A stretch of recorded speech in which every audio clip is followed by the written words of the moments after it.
Hey guys, I am Pixel Dan, and today we're going to be checking out the He-Man and the Masters of the Universe Tri-Klops as he appears in the Netflix animated series. So that's right, my friends. The new wave brings us new characters. We saw Mosquitera, and now we're taking a look at this version of Tri-Klops. So of course he comes in that standard blister card packaging that we've seen all across this line so far, but it does have an image of Tri-Klops up there in the top corner as they appear in the series. And of course we got the power attack you can see prompted right there on the front. Flipping this around to the back side of the box, it does show you that the power attack or the power punch feature that we've seen with all the figures in this line is there intact, but also he does include the classic feature of being able to rotate the visor and seeing the 3 different eyes, which is very, very cool. So let's go ahead and get Tri-Klops pulled out of the packaging and we will get a closer look at him. All right, we've got Tri-Klops outside of the packaging. If I bring in the tape measure here, you can see he stands right at the 5.5-inch mark, just like all the figures in this line.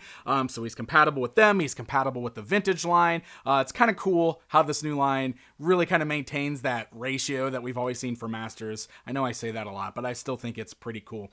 Now, Tri-Klops is very interesting in this series, and minor spoilers abound. If you haven't seen the show yet and you're planning to watch it, you might actually want to skip this one.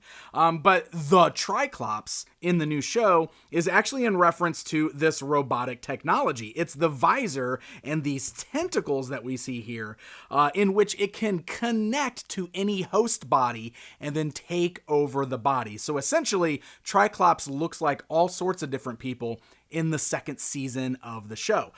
So I don't know if this is meant to just be one of the random guards whose body he inhabited, or if this is like going to be the definitive version of Tri-Klops that we're going to see in the upcoming season. So the jury's still out on that, but that's what we got in the show. This right here, this toy, is much more of a classic representation of the character.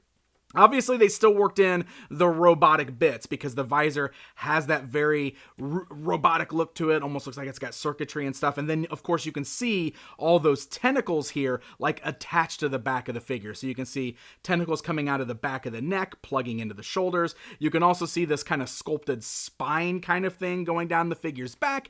And then these longer tentacles plug into the back of the figure's arms. Now, these are just attached with little pegs, so you can pop those out, and it's worth noting that it doesn't hinder the articulation at all. So it's still a pretty cool look. Definitely looks like it's still attached to a standard guard, but one of the things they really changed up on this is all of the bright green, which makes him look a lot more like classic Tri-Klops, because in the show, we didn't really have these bright green colors. We just had the visor, and that's what made them Tri-Klops. So this is kind of like an amalgamation between what we saw in the show and what we've seen with classic representations of Tri-Klops. So it's a really interesting mix there. Now, as far as the colors go, it does look mostly black, but it is worth noting that the armor you can see on the shoulders here is more of like a grayish blue color, kind of a metallic look. That same metallic blue can be seen on the boots and the helmet on top of the head there. So that with the black actually is a nice color combo. At first glance, it does almost look like it's all black, but that blue is there, and especially under the lights, I think that looks pretty cool. Otherwise, we've got gold seen on the arms as well as the armor, where you can see kind of like this lion crest there, which is what leads me to believe that this is one of the palace guards that has been turned into the Tri-Klops monster with this attachment. But see, like the green torso and the green kind of skirt piece there, that's not really something that we saw in the series, but it definitely makes the toy look more like Tri-Klops. So articulation-wise, I showed you how the arms can just move up and down. You can also turn the wrists. The legs move forwards and backwards. You can actually swivel at the knees, but there's no knee bends. There's nothing in the ankles there.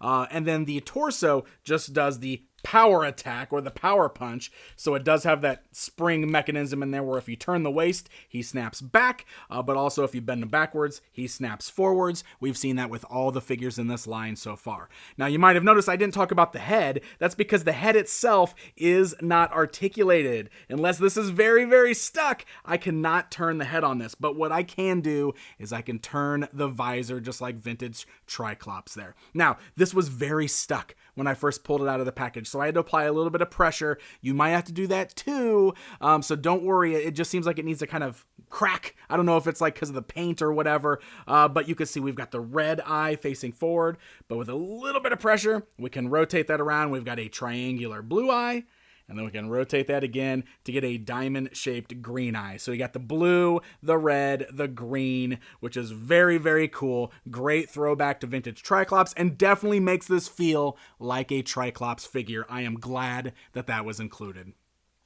Otherwise, the only other thing that we get is this spear-like weapon. Again, this is probably a Palace Guard spear. You can see it's got the same kind of lion on there that is on the armor itself. It is just molded in a gray plastic, no additional paint, but you can get the figure to hold it. You can't really get two-handed poses because of the lack of elbow articulation there, but we do have a weapon that we can put in his hands, a unique weapon for Tri-Klops, not something that the character typically has. All right, guys, it's comparison time. So we've talked about past versions of Tri-Klops, so we will go ahead and stand this guy alongside some of the other versions of Tri-Klops so you can see what he looks like when compared to them. Obviously, the robotics and everything has a very 2000X influence to it because that version also had a lot of robotics going on. He was like the scientist. So you can kind of see that influence there. So there you guys go. There is a look at the brand new Tri-Klops figure. All in all, I do like this one. It's interesting that it's a bit of a departure from what we've seen in the show, but I do think it still makes a nice figure. I love that we're building out the baddies in this line, so we're really starting to build ourselves a nice little evil army there to go up against the heroic warriors.